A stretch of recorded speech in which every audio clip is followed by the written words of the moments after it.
नमस्कार, देश न्यूज में आपका स्वागत है। मैं हूं आपके साथ धर्मिष्ठा और आप देख रहे हैं हमारा खास कार्यक्रम। आज हम बात करेंगे घोषणा पत्र पर। कांग्रेस अपना घोषणा पत्र बहुत पहले जारी कर चुकी है और भारतीय जनता पार्टी जो है दिवाली के एक दिन पहले अपना घोषणा पत्र जारी कर रही है। लगता है भारतीय जनता पार्टी दिवाली का जो तोहफा है जनता को देना चाहती है। माना जा रहा है कि घोषणा पत्र में बीजेपी के कई उपलब्धियों और विजन बताएगी। साथ ही कांग्रेस ने जिस तरह से महिला, युवा, बुजुर्ग, किसान, आदिवासियों पर फोकस रखा था, माना जा रहा है कि भारतीय जनता पार्टी भी महिला, युवा, बुजुर्ग, किसान, आदिवासियों पर फोकस रखेगी। और देखना दिलचस्प होगा कि भारतीय जनता पार्टी के इस घोषणा पत्र में क्या कुछ खास रहने वाला है। इस विषय पर विस्तृत चर्चा के लिए हमारे साथ मेहमान जुड़ चुके हैं।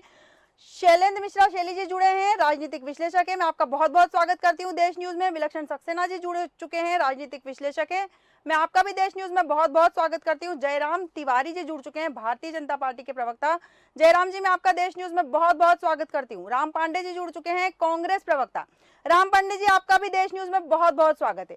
जैसे कि चर्चा कर रहे हैं घोषणा पत्र पर, कांग्रेस अपना घोषणा पत्र बहुत पहले ला चुकी है और भारतीय जनता पार्टी अपना घोषणा पत्र लाने वाली है। सबसे पहले मैं जयराम तिवारी जी के पास जाऊंगी। जयराम तिवारी जी, भारतीय जनता पार्टी के घोषणा पत्र में ऐसा क्या अनोखा होने वाला है जिससे जनता आकर्षित हो? देखिए, भारतीय जनता पार्टी लगातार जनसेवा के माध्यम से हर चीजों पर हम फोकस करते हैं जो कि समाज के बीच रहने वाली, चाहे महिलाएं हो, चाहे एजुकेशन का मामला हो, चाहे हेल्थ का मामला हो, हर सेक्टर को लेकर भारतीय जनता पार्टी घोषणा पत्र में सभी को कुछ ना कुछ ऐसा होगा जो कि उनके लिए जरूरत के हिसाब से। आप सोचिए कि आने वाले समय में भारतीय जनता पार्टी ने एक विजन डॉक्यूमेंट्री भी जारी की थी, और अभी जब घोषणा पत्र आएगा तो अब कोई वर्ग निराश नहीं रहेगा। हर वर्ग को तो सर्वस्पष्टी मतलब घोषणा वो होगी, सर्वस्पष्टी होगी। जी जी तिवारी जी, राम पांडे जी के पास जाऊंगी। राम पांडे जी, भारतीय जनता पार्टी के प्रवक्ता का कहना है कि हमने हर वर्ग को साधने की कोशिश की और हर वर्ग के लिए कुछ ना कुछ योजनाएं होने वाली है। क्या कांग्रेस के घोषणा पत्र में जो घोषणाएं थी उसमें कुछ कमी थी? भारतीय जनता पार्टी जिस तरह कह रही है हम हर वर्ग को साधेंगे, क्या कांग्रेस ने भी हर वर्ग को साधने की कोशिश की है अपने घोषणा पत्र में?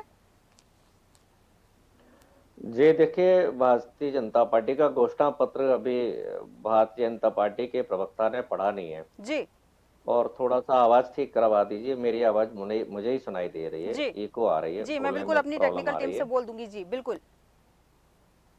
अभी भारतीय जनता पार्टी का घोषणा पत्र भारतीय जनता पार्टी के प्रवक्ता ने पढ़ा नहीं है जी और ज्ञान बांट दिया। जी पहले तो पढ़ना चाहिए ना, उसके बाद ज्ञान बांटना चाहिए।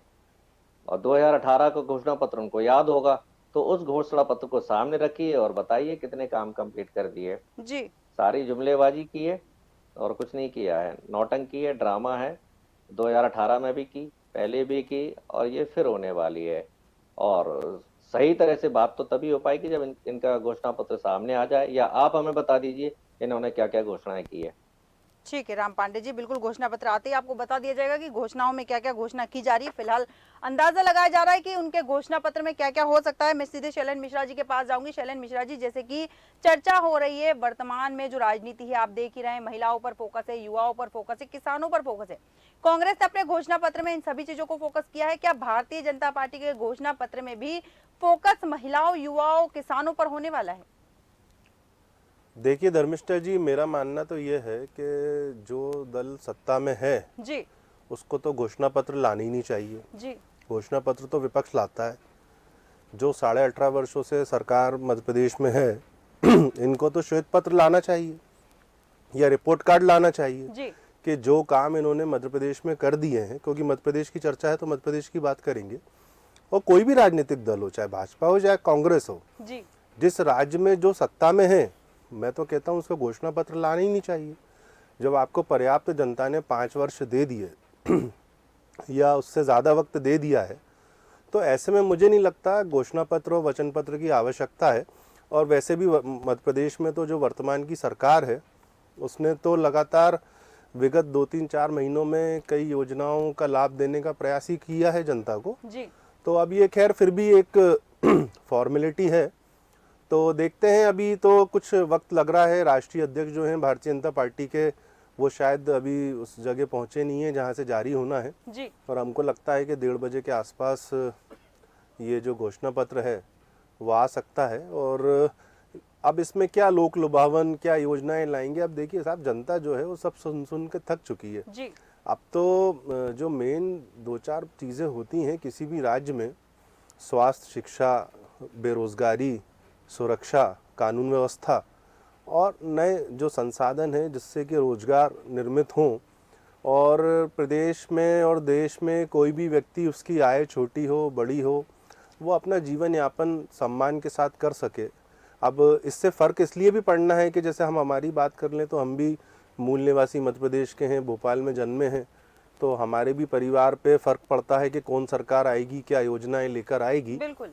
तो मेरा ऐसा मानना है कि जो सत्ताधारी दल है उसको तो रिपोर्ट कार्ड लेके आना चाहिए और उनको बताना चाहिए प्रदेश की जनता को, 8.5 करोड़ जनता को, कि हमने ये सब काम कर दिए हैं, अब कोई बहुत ज़्यादा काम बचे नहीं है, जी हम इन्हीं की मॉनिटरिंग करेंगे। बिल्कुल लेकिन अब अभी भी घोषणाएं करना पड़ रही हैं तो ये तो जनता को सोचना चाहिए। बिल्कुल बिल्कुल सही कहा आपने। इसी सवाल के साथ मैं जयराम तिवारी जी के पास जाऊंगी। तिवारी जी, जैसा कि शैलेंद्र मिश्रा जी ने कहा है कि भारतीय जनता पार्टी को घोषणा पत्र लाना ही नहीं चाहिए था, उन्हें श्वेत पत्र लाना चाहिए था या रिपोर्ट कार्ड लेके आना चाहिए था, क्या कुछ कहेंगे इस पर आप? आप इस बात पर भरोसा रखें और जनता के बीच हम इस बात को बताना चाहते हैं कि आने वाले समय में जो जनता के बीच हम किस तरह से जाकर उनकी जो अपेक्षाएं हैं उन पर खरा उतरेंगे, इसीलिए ये सब प्रयास किए जा रहे हैं।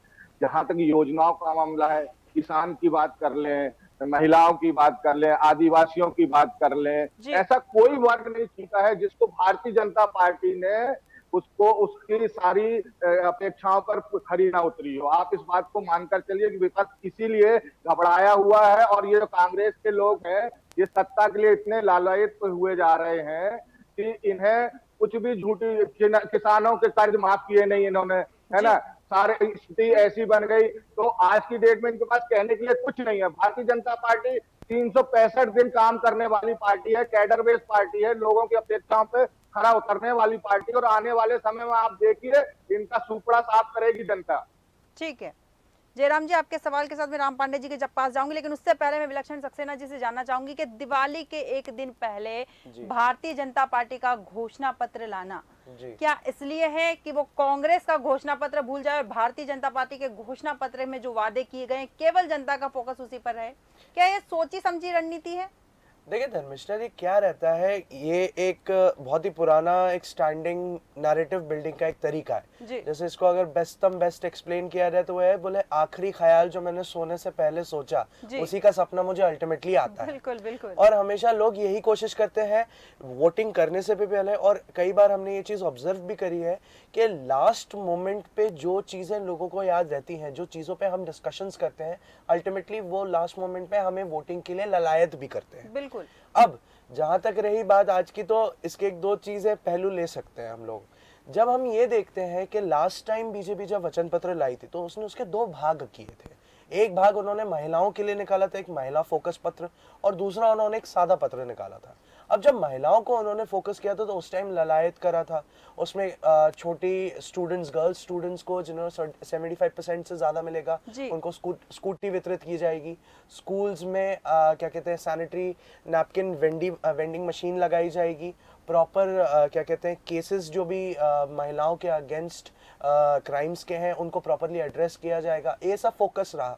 बिल्कुल। और इवेंचुअली जब बाद में ये 2020 में सरकार में आए भी, तो हम कह सकते हैं कि स्कूटी वितरण जैसी एक कोई योजनाएं हैं जिसको उसे और एक्सटेंड भी किया गया आगे बजट के द्वारा। बिल्कुल। हालांकि जब हम ये चीज देखते हैं तो एक कंपैरेटिव डिग्री में हम देखें कि लास्ट टाइम जो एक गलती बीजेपी ने मैनिफेस्टो के साथ करी थी, वो सबसे बड़ी ये करी थी कि कांग्रेस ने पूरा का पूरा मुद्दा किसान के कर्ज माफी पे बनाया था। बिल्कुल बिल्कुल। लेकिन उसको कहीं पे बीजेपी ने एड्रेस नहीं किया। रादर उन्होंने ये कहा कि हम कर्ज माफी की बात नहीं करेंगे, लेकिन किसानों को बोनस देने पे ज्यादा फोकस रखेंगे। हम बोनस देंगे उनको किस प्रकार का, कि जो किसानों को मंडी में सही दाम नहीं मिल पाया या उनका गेहूं अगर रिजेक्ट हो रहा है किन्हीं में, तो उनको एक सर्टेन अमाउंट बोनस का मिलेगा। उन्होंने उस जो मेजर कंटेंशन था उसको एड्रेस नहीं किया। तो क्या बीजेपी वापस यही चीज गलती को दोहराने की कोशिश करेगी ताकि एक अलग ट्रेजेक्टरी बन सके, या फिर एक सीधा प्रहार हमें कांग्रेस के वचन पत्र पे देखने को मिलेगा? क्योंकि अगर हम ये कंपैरेटिव डिग्री को देखेंगे कि दोनों आपस में एक मुद्दे पर क्या हमें करने के लिए आगे बढ़ना चाह रहे हैं, क्या योजना लाने के लिए अग्रसर है, बिल्कुल। उस पे ही हम कंपैरिजन कर सकते हैं। लास्ट टाइम लोगों ने सोचा अरे बोनस तो मिलता ही रहेगा और बोनस मिलेगा कितना, जी। कर्ज माफी ज्यादा बड़ी चीज है, तो लोग डायरेक्टली किसानों का एकदम से ही इंक्लिनेशन बीजेपी से हटके कांग्रेस की तरफ आ गया। बिल्कुल। अब मैं जो देखना चाहूंगा और मैं जो समझ रहा हूं, जो एक प्रिडिक्ट कर सकता हूं, हमें एक सिलसिलेवार मतलब बिंदुवार हम देख सकते हैं कि एक बीजेपी टक्कर देगी। एक तरीके से हर जो वादे कांग्रेस ने किए हैं उसके ठीक विपरीत वादे बीजेपी की तरफ से आते हुए बनेंगे। बिल्कुल। और यहाँ पर यह भी हो सकता है कि लास्ट एक रिफ्लेक्शन हमें देखने को मिले कि बीजेपी ने जो फ्लैगशिप अपनी योजनाएं अपने सरकार में रहते हुए रखी हैं उनका एक रेपिटेशन आए मैनिफेस्टो में। जैसे शैली जी ने बिल्कुल राइटली पॉइंट आउट किया कि आपको तो रिपोर्ट कार्ड देना चाहिए, तो उन्हीं रिपोर्ट कार्ड का री रिफ्लेक्शन हमें उसी चीज बजटों में अलग अलग किए गए प्रावधान, लाडली लक्ष्मी योजना तथा अन्य कई योजनाओं को देखते हुए मिलेगी। अच्छा, जहां तक बात रही कि अब इसके मायने क्या है, सियासी मुद्दों को अगर देखा जाए तो अभी हम जब लिस्ट पढ़ते हैं कि आज विमोचन के कार्यक्रम में कौन कौन आएगा, तो ज्योतिरादित्य सिंधिया जी से लेके पूर्व करंट मुख्यमंत्री शिवराज सिंह चौहान जी भी हैं। तो यहाँ पर यह भी देखने का रहेगा कि हर नेता ने कोशिश करी होगी, जो अभी चुनावी रण में है उन्होंने अपने क्षेत्र को फोकस करते हुए इस वचन पत्र पे ध्यान दिया होगा। तो ये भी हो सकता है कि हम ये देखें कि स्मार्ट सिटीज को ज्यादा और ग्रामीण क्षेत्रों तक एक्सटेंड किया जाए। जो मध्य प्रदेश में अपकमिंग सैटेलाइट सिटीज हैं, शायद उनकी डिमांड्स को अब एड्रेस किया जाएगा बीजेपी द्वारा। तो मेरा कुल मिला के आकलन कुछ इस प्रकार से। बिल्कुल बिल्कुल, आपने सही कहा। एक सवाल और आपसे पूछना चाहूंगी कि बीजेपी ने लोगों से यहाँ सुझाव भी मांगे थे कि आप हमें सुझाव दीजिए कि हमारे घोषणा पत्र में और क्या क्या हो सकता है। जनता ने कई सुझाव दिए होंगे, जैसे कि आप देख ही रहे हैं कि रोजगार को लेकर युवा बहुत परेशान है। युवाओं ने अगर कोई सुझाव दिया होगा, क्या लगता है कि बीजेपी के घोषणा पत्र में उन सुझाव का कोई असर देखने को मिलेगा?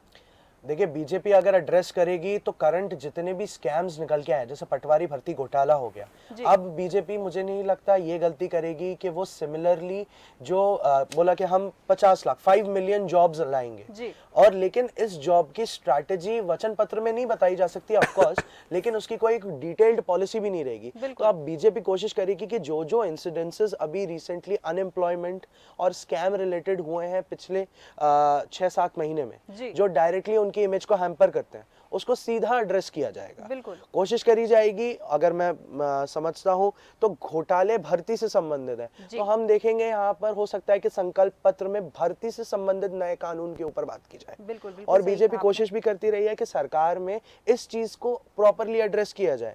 ये देखा जाए कि कॉन्ट्रैक्चुअल संविदा कर्मी जितने भी हैं, जो हमेशा से कई बार, जैसे नर्सों ने मध्य प्रदेश भोपाल में कई दिनों तक आंदोलन किया कि हमारी जॉब्स को परमानेंट किया जाए। आंगनवाड़ियों द्वारा इस बात की मांग पिछले 3 साल से उठती आई है लगातार। तो यहाँ पर हो सकता है ऐसे कानून की बात की जाए जिसमें ये हो कि अब एक स्ट्रेटेजिक फिक्स्ड पॉलिसी होगी कि हम ये एम्प्लॉयमेंट्स ऐसे सरकारी, अगर सरकारी है तो इस तरह से करेंगे। बिल्कुल बिल्कुल विलक्षण जी, आपने सही कहा कि भारतीय जनता पार्टी अगर देखा जाए तो वर्तमान में हर चीज को देख रही है, हर समस्या का समाधान ढूंढ रही है और समाधान के साथ आगे बढ़ रही है। अब देखना दिलचस्प रहेगा कि वो आगे क्या कार्रवाई करती है। आगे पढ़ेंगे, राम पांडे जी के पास जाऊंगी। राम पांडे जी, जैसे कि जयराम तिवारी जी ने कहा था कि कांग्रेस के पास कोई मुद्दे नहीं है। रही बात किसान माफी का, जो कांग्रेस बार बार दम भरती है, किसान कर्ज माफी के नाम पर उन्होंने किसानों को केवल छला है। क्या कुछ कहेंगे इस पर आप? देखिए, अभी हम जो डिबेट कर रहे हैं टोटल हवा में तीर मार रहे हैं जी। घोषणा पत्र आया नहीं है और हम डिबेट कर रहे हैं जी।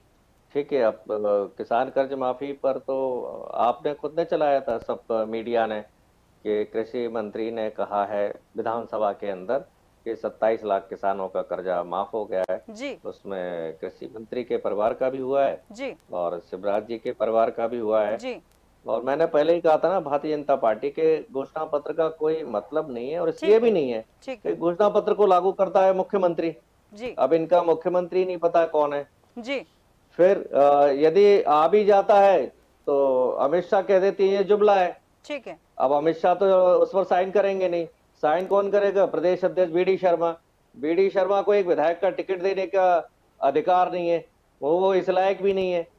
नरेंद्र सिंह तोमर विमोचन में रहेंगे, उन्हें यही नहीं पता हमारा टिकट मिलेगा जी। और जितने भी लोग जो घोषणा पत्र का विमोचन कर रहे हैं जी, इनको कोई अधिकार ही नहीं है, इन्हें एक लाइन का ये अनुपालन नहीं कर सकते हैं जी। जो दो लोग दिल्ली से कहेंगे वो करना है, वो मना कर देंगे तो नहीं करना है।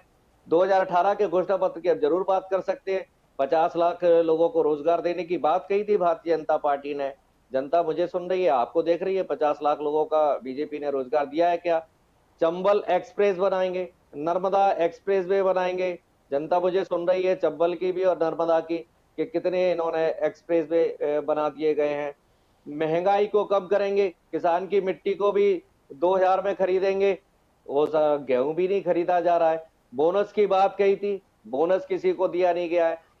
सबको कहा था पक्के मकान देंगे। मैं चुनाव प्रचार में जा रहा हूं, गांव में सैकड़ों कच्चे मकान बने हुए हैं, यहां झूठ बोला था। तो 2018 के घोषणा पत्र को पूरा आप रीड कर लीजिए, जितने लोग बैठे हुए हैं देख लीजिए। ठीक है राम पांडे जी, कितना पूरा किया है। यहाँ और आपने फिर एक बात और कही कि जी। डिबेट की बात जो आपने कही है कि डिबेट हम कर रहे हैं किसानों वाले मुद्दों पे। मीडिया वालों ने चलाया था कि 27 लाख किसानों का कर्ज माफी हुआ है। कुछ समय पहले हमने एक चीज और चलाई थी, शायद आप देख नहीं पाए, कि सिंधिया जी ने कहा है कि 26 लाख फर्जी प्रमाण पत्र बंटवाए हैं कमलनाथ जी ने। तो कर्जा मैं कौन सा सिंधिया जी का माफ ट्वीट हुआ? दिखा दूं आपको, सिंधिया जी का ट्वीट दिखा दूं मैं आपको। सिंधिया जी ने खुद ने ट्वीट किया है, उन्होंने प्रमाण पत्र बांटे हैं कर्ज माफी के। तो अब सिंधिया जी वही तो बयान उन्होंने अमित दिया शाह है और कि मोदी जी, कमलनाथ अब जी ने मैडम फिर उनसे फर्जी प्रमाण सुनते पत्र नहीं आप। बंटवाए हैं। तो इतने मूर्ख हैं ये, इन्हें ये नहीं पता है कि ये प्रमाण पत्र असली है या फर्जी है।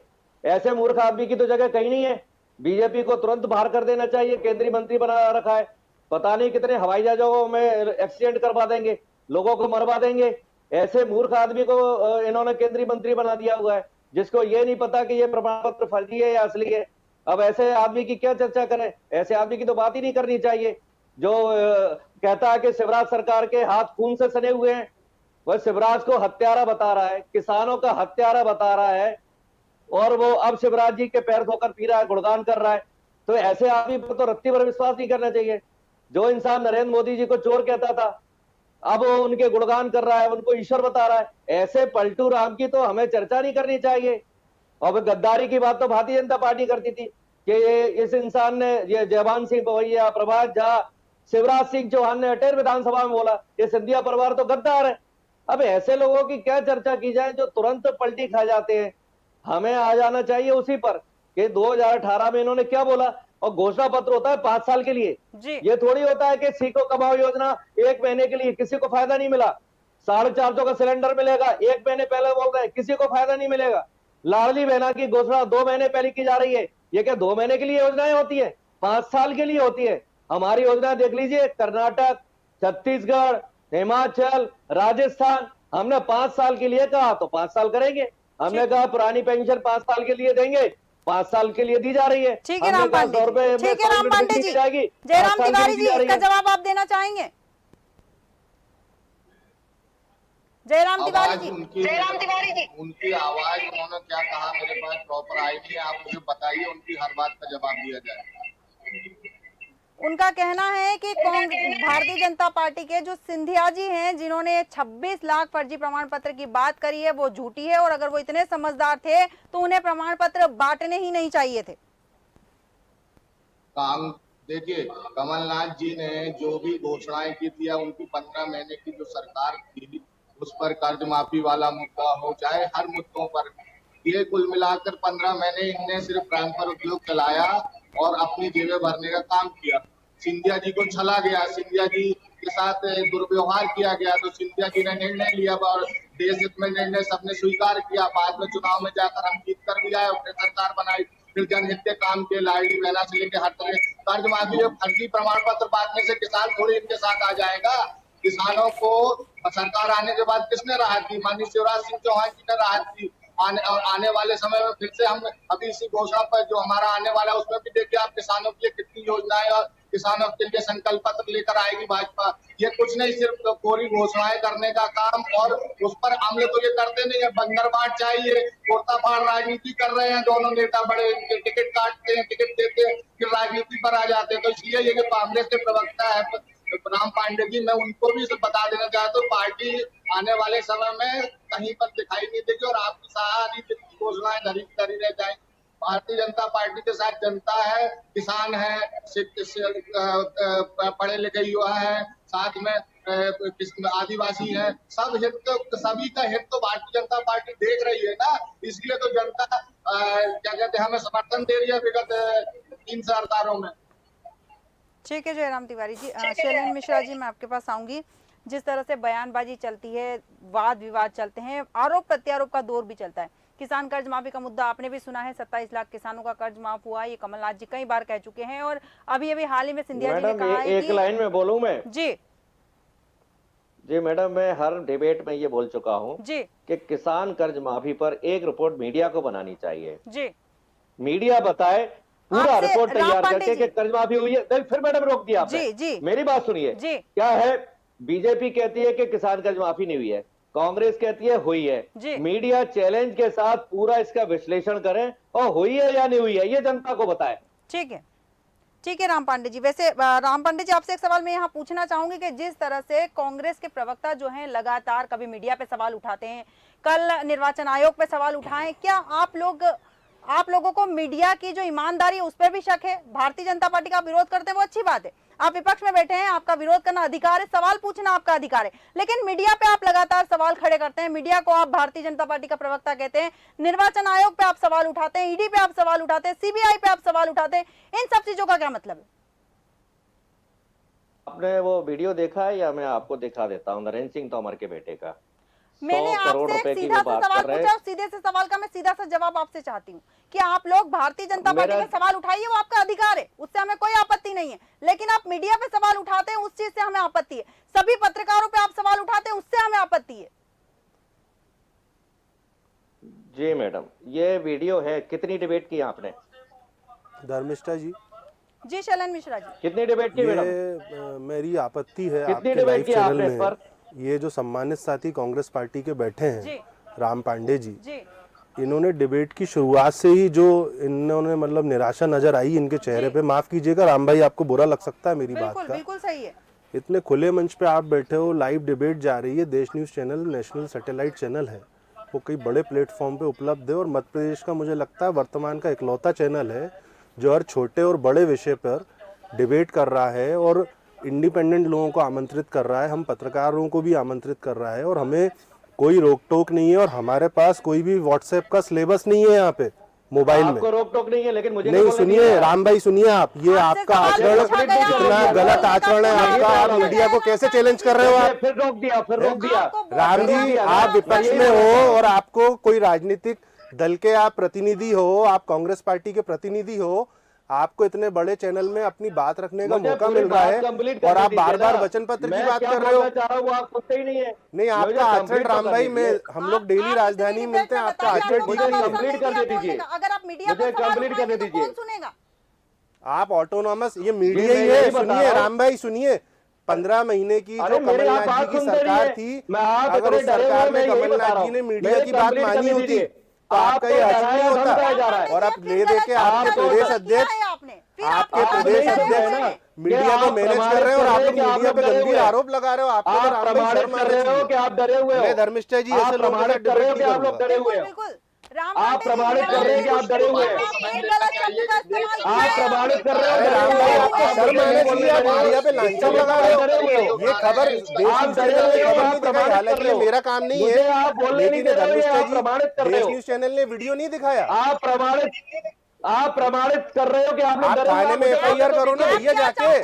सारा काम मीडिया कर दे, मीडिया अखबारों में छाप दे, आप कटिंग लेके बैठ जाओ। विपक्ष को भैया, विपक्ष में कुछ काम भी कर लो मेरे भाई। 5 दिन बाद वोटिंग है, आप ऐसा व्यवहार करोगे तो हो गया भैया कल्याण कांग्रेस का। ठीक है मिश्रा जी। दो मिनट बोलने दीजिए भैया। नहीं नहीं, मैं बोलो, धर्मिष्ठा की मैं डिबेट नहीं करूंगा राम पांडे के साथ। समझनी राम होगी। पांडे जी, ये देखिए, चीज मुझे आपको आपके साथ समझनी भी करना है। जी, सुनिए। जो बिके हुए लोग हैं उनके साथ मुझे डिबेट नहीं करना है। मैडम आगे से इनको नहीं बुलाइएगा, ये पूरी तरह से बिके वो हुए हैं। आपका भारतीय डिसीजन जनता थोड़ी पार्टी ना है। राम भाई, मुझे आपके राजनीतिक अनुभव का अंदाजा आपके व्यवहार और आपकी बातचीत और आपकी प्रतिक्रिया से लग रहा है कि आपका कितना राजनीतिक अनुभव है। आप लाइव चैनल में जो आपको मेहमान बना के बुला रहे हैं, आप उन्हीं पर आरोप लगा रहे हो। मतलब आपका होमवर्क कमजोर है और आप विपक्ष में रहने के पास भी आपके पास मुद्दे नहीं है जनता को बात बताने के लिए। नहीं कर रहे हैं तो फिर बैठे क्यों है? आप इसको डिबेट नहीं करना है तो फिर बैठे क्यों है? आपको डिबेट नहीं करना है तो राम जाइए। पांडे जी, ये निराशावादी व्यक्ति है और ये कांग्रेस पार्टी का नुकसान कर रहे ज्यादा हैं। नुकसान ये कर रहे हैं। नेशनल न्यूज चैनल पे बैठ के कांग्रेस का नुकसान कर रहे हैं। अगर मीडिया और कहीं आपको ना कहीं नहीं इनकी बुलाएगा मीडिया के डिबेट प्रति में, तो इनकी आप जो अपनी दुर्भावना बात है वो नहीं कर कैमरे पे नजर आ रही है।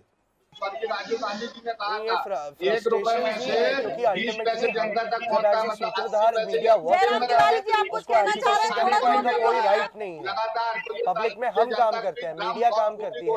आप एक राजनीतिक दल है जिससे सब असंतुष्ट ये भी हो रहे सम्मानित हैं। प्रदेश ये प्रवक्ता हो, सम्मानित- आपको अध्ययन करके आप- आना चाहिए, आप- पढ़ाई आप- लिखाई करके आप आना अपना चाहिए। नुकसान कर आपको रहे हैं। मीडिया पे अपनी आप बात लोगों रखना का चाहिए, आप समय मीडिया पे बर्बाद कर लांछन रहे हैं। लगा रहे हो।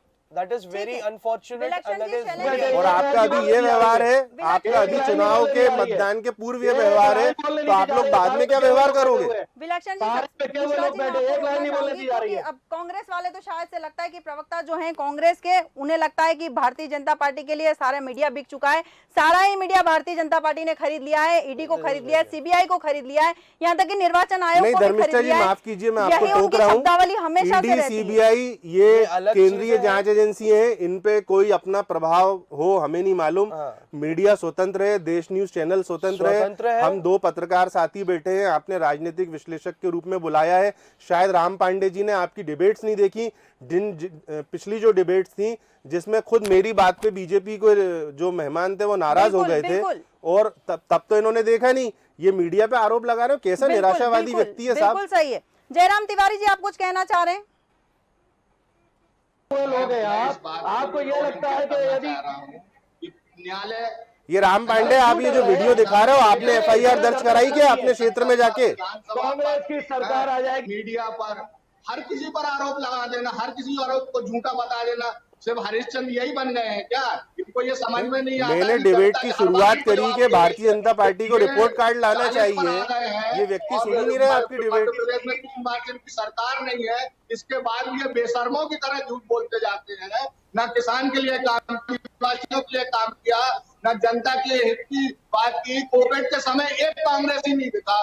मोदी जी ने कोविड की दवाई बनाकर दी, अपने देश को दी, विदेशों को दी, सबको देने का काम किया है ना। लेकिन बाद भी इनको ये कहने में शर्म नहीं आती, ये जनता के हित की बात करते हैं।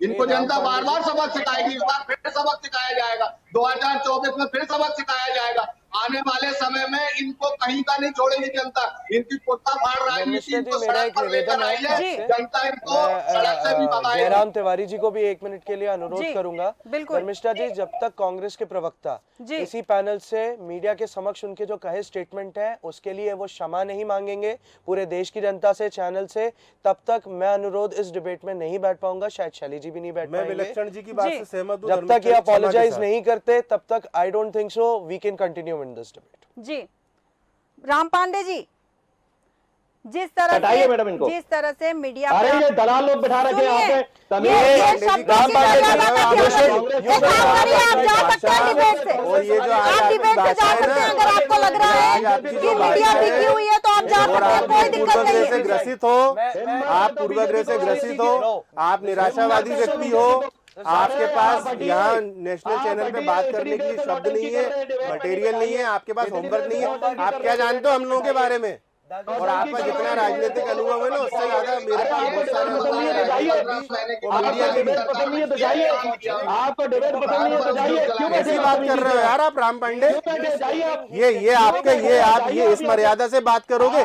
6 दिन बाद मध्य प्रदेश में मतदान होना है 17 तारीख को, और ये आपके जो आज के जो वीडियो है ना, ये आपकी जो भाषा शैली है, जो आपका ये दुर्व्यवहार है, यही तय करेगा चुनाव। आप कहाँ लगे हो? आप मध्य प्रदेश कांग्रेस के अध्यक्ष कमलनाथ, राम पूर्व पांडे मुख्यमंत्री जी, दिग्विजय बिल्कुल हम सिंह कमलनाथ की जी से मेहनत से बात पानी फेर करेंगे रहे हो। कि आपके ऐसा जो लग रहा है कि आप प्रवक्ता कहीं से हैं, इन्फ्लुएंस हो गए हो। किस तरह की भाषा का इस्तेमाल और करते ये हैं। डिफेम की बात है। ये की बात है इस तरह से। ये राम पांडे जी, हम नहीं चाहते कि आप इस डिबेट में शामिल हो, क्योंकि आप मीडिया पर सवाल उठा रहे हैं और मीडिया का सम्मान हमारे आपको लिए राम महत्वपूर्ण पांडे है। माफी मांगना पड़ेगी। आपने अपने जो आज ये technical दुर्व्यवहार टीम से किया विनती है, करती हूँ कि राम आप पांडे जी डिफेम को के लिए हटा तैयार दें। रहना। This is unacceptable and he yes. ठीक है, विलक्षण जी, शैलेंद्र जी, हम खुद नहीं चाहते कि जो पत्रकारों का सम्मान ना करे वो हमारी डिबेट में मौजूद रहे। जिस तरह का बर्ताव राम पांडे जी ने किया है, वो ये जो बिल्कुल राम गलत है। पांडे जिनको आपने बुलाया था, मैं इनकी व्यक्तिगत शिकायत अभी थोड़ी देर में कमलनाथ जी से करूंगा। बिल्कुल। इतना निराशावादी आदमी, इतना पूर्वाग्रह से ग्रसित आदमी, इस आदमी को खुला मंच दिया देश न्यूज चैनल ने। पूरा देश, भारत आज इनका पक्ष सुन सकता था।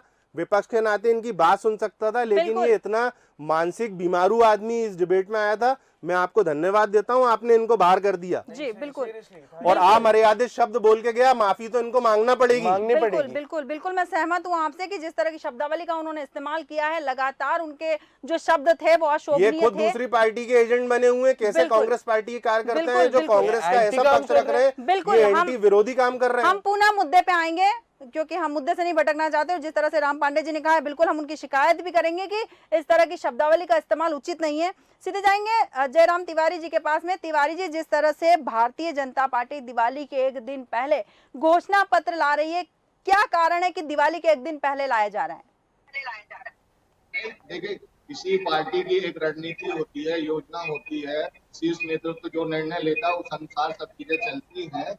ये दिवाली का समय है, चुनाव का समय है, इसलिए दिवाली के समय आप कह सकते हैं दिवाली में सबको हर्ष होता है, तो हम लोगों को हर्ष देने का काम करेंगे। घोषणा पत्र के माध्यम से लोगों को बताएंगे कि इन फ्यूचर हम क्या करेंगे, भारतीय जनता पार्टी की का रोड मैप क्या है। इसलिए दिवाली का समय है, इसलिए दिवाली आ रही है तो चुनाव करीब है तो लाकर दे रहे हैं, बता रहे हैं। इसमें कोई समय का कोई वो नहीं। जयराम तिवारी जी, मैं एक अनुरोध और करूंगी आपसे, आपके मोबाइल का जो स्पीकर है वो चालू है, इसलिए हमें डबल आवाज आ रही है आपकी। आप एक बार अपना स्पीकर बंद कीजिए और हेडफोन का इस्तेमाल कीजिए, आवाज बहुत अच्छे से आएगी, डिबेट बहुत अच्छे से हो पाएगी। मैं विलक्षण जी के पास जाऊंगी। विलक्षण जी, जिस तरह से हम घोषणा पत्र पे चर्चा कर रहे हैं, कांग्रेस अपना घोषणा पत्र बहुत पहले ला चुकी है, भारतीय जनता पार्टी आज अपना घोषणा पत्र ला रही है। घोषणा पत्र में कई वादे होने वाले हैं, महिलाओं पर फोकस होगा, युवाओं पर फोकस होगा। जैसे कि अभी मैंने आपसे पूछा था कि ये सोची समझी रणनीति, जिस पर आपने जवाब भी दिया था कि आखिरी मूवमेंट जो होता है वो जनता के दिमाग में छप जाता है, और भारतीय जनता पार्टी जो अब ला रही है घोषणा पत्र, ये शायद जनता के मन पे छप जाए। तो क्या कांग्रेस के घोषणा पत्र को जनता भूल जाएगी और कुछ अनोखा देखने को मिलेगा इसमें भारतीय जनता पार्टी के घोषणा पत्र में? जैसा कि कांग्रेस के घोषणा पत्र में कुछ चीजें थी, जैसे कि पढ़ो पढ़ाओ योजना के तहत सरकारी स्कूलों के बच्चों को कक्षा 1 से 8वीं तक 500 रुपए मिलने वाले, बच्चों को मुफ्त शिक्षा मिलनी चाहिए कि बच्चों को पैसे मिलने चाहिए, इस पे भी मैं आपकी राय जानना चाहूंगी। क्योंकि पैसे तो खर्च हो जाएंगे अगर आप मुफ्त शिक्षा देंगे, जो बच्चे नहीं पढ़ पा रहे हैं तो उनको आगे बढ़ने में सहयोग मिलेगा। राशि दी गई तो बच्चे स्कूल आए ना आए उन्हें कोई फर्क नहीं पड़ेगा, उन्हें राशि मिल जाएगी, केवल वो राशि लेने के लिए स्कूल पहुंचेंगे। तो शिक्षा, मुफ्त शिक्षा महत्वपूर्ण है, उन्हें पैसे देना महत्वपूर्ण है? देखिए धर्मिष्ठा जी, ये इसको दो पार्ट में अपन लेते हैं, क्योंकि बिल्कुल। पहले आपने ये चीज़ की कि लास्ट चीज़ जो छप जाती है, तो हम हमेशा याद करते हैं कि जब एग्जामिनेशंस होते थे तो जिस चीज़ का बार बार हमने अध्ययन किया हो जी। वो भी हमें पास कराता था एग्जाम में, और लास्ट मोमेंट में जो एक पढ़ लिया और उस पर आंसर लिख दिया तो वो भी हमें पास कराता था। बिल्कुल। स्ट्रैटेजी यही है। बीजेपी अभी एग्जिस्टिंगली इस बात पे फोकस करना चाह रही है कि लास्ट में, क्योंकि उनका ये मानना है, मैं एक अज्यूम करता हूं कि अभी तक जो भी फ्लैगशिप स्कीम्स आई गई हैं जी। इसके ऊपर जो उन्हें एक पब्लिसिटी, जो एक स्टैंडिंग उन्हें मिली है, उस पर रिस्पॉन्स अच्छा आया है। हालांकि यही चीज अगर आज से 2 साल पहले करी जाती तो भाजपा को उसका और ज्यादा अच्छा फायदा होता। जहां तक रही कांग्रेस की बात, तो कांग्रेस ने एक चीज, जब उन्हें वचन पत्र पहले निकाला तो उन्होंने उस चीज के पीछे 2 मोटिव्स रखे। उनका ये सोचना था कि लास्ट टाइम जब हमने 2018 में किया था तो चुनावी सभाएं जब शुरू हुई थी 30 सितंबर से, तब से हर मन से राहुल गांधी जी जब तक मध्य प्रदेश में रहे, जब तक कमलनाथ मध्य प्रदेश में हर जगह चुनाव के लिए प्रचार में रखते रहे, उन्होंने एक चीज को बार बार दोहराया, विच वॉज कर्ज माफी। अब वो सक्सेस हुई नहीं, that is a different story all together. बिल्कुल। बीजेपी ने यहाँ पर ये चीज देखी कि इम्प्रेशनेबल जो हमारा ये रहेगा, इसका पर्टिकुलर वचन पत्र का जो हमारा इंप्रेशन रहेगा, ये इस पे तो ज्यादा फोकस करता ही है कि ऑलरेडी हम कितना लोगों का समर्थन अपनी योजनाओं के थ्रू खींचते अभी तक लेके आए हैं। बिल्कुल। और उसी को यहाँ आगे और सिंबलाइज करना है। यहाँ पर नैरेटिव यह है कि हम लोगों को इकट्ठा करके जो ऑलरेडी हमारी स्कीम से बेनिफिटेड हैं उनको आगे दिखाएं कि देखिए हमारी तिजोरी में आगे आपके लिए ये है। बोले आज ये देखो कि आज हमारे साथ प्रसाद में खीर है, अगर आप हमें सरकार में रहने देंगे तो इस खीर में काजू और अंजीर भी आ जाएगा। बिल्कुल बिल्कुल। तो यहाँ पर अच्छा फोकस यहाँ पर और देखना चाहिए, जो हम सेकंड चीज के बारे में डिस्कस कर रहे थे। सी इस स्कीम के पीछे जो हमने स्कूल से रिलेटेड डिस्कस करी, 500 रुपए में कि एक शिक्षा हर स्टूडेंट को दिया जाएगा। सी ये एक बिल्कुल ही फेल्ड सिनेरियो है। इसीलिए फेल्ड सिनेरियो है क्योंकि आपने बिल्कुल राइटली पॉइंट आउट किया कि अगर कोई बच्चा स्कूल आएगा तो सिर्फ पैसे के लिए आएगा। भाई ये मिड डे मील जैसी चीज तो नहीं है ना। लॉजिक यहाँ पे मिड डे मील जैसा ही लगाया गया है कि मिड डे मील एटलीस्ट बच्चा खाना खाने के लिए तो स्कूल आएगा, जैसे ही बच्चा खाना खाने स्कूल आएगा तो एटलीस्ट उसको शिक्षा के लिए केंद्रित कर सकते हैं, और माँ बाप के ऊपर भी जो गरीब जब्ती के लोग हैं उनके ऊपर एक रिलीफ हो जाएगा कि हम खाने की व्यवस्था कैसे करें। लेकिन यहाँ पर मनी मैटर एक बहुत बड़ा ब्लंडर है, क्योंकि मनी जब एक डायरेक्ट सर्कुलेट होता है, इसे इंसेंटिव और डायरेक्ट बेनिफिट के रूप में अलग अलग देखा जाए, क्योंकि जैसे ही मनी फ्लोट होता है matters of corruption, matters of लालच और लोअर लेवल मैं पे। यहाँ आपको 1 मिनट के लिए रोकना चाहूंगी, एक जी, छोटे जी। से ब्रेक के लिए रुकेंगे हम और ब्रेक जी, के जी। बाद फिर हाजिर होंगे इसी चर्चा के साथ। तब तक आप बने रहिए देश न्यूज के साथ।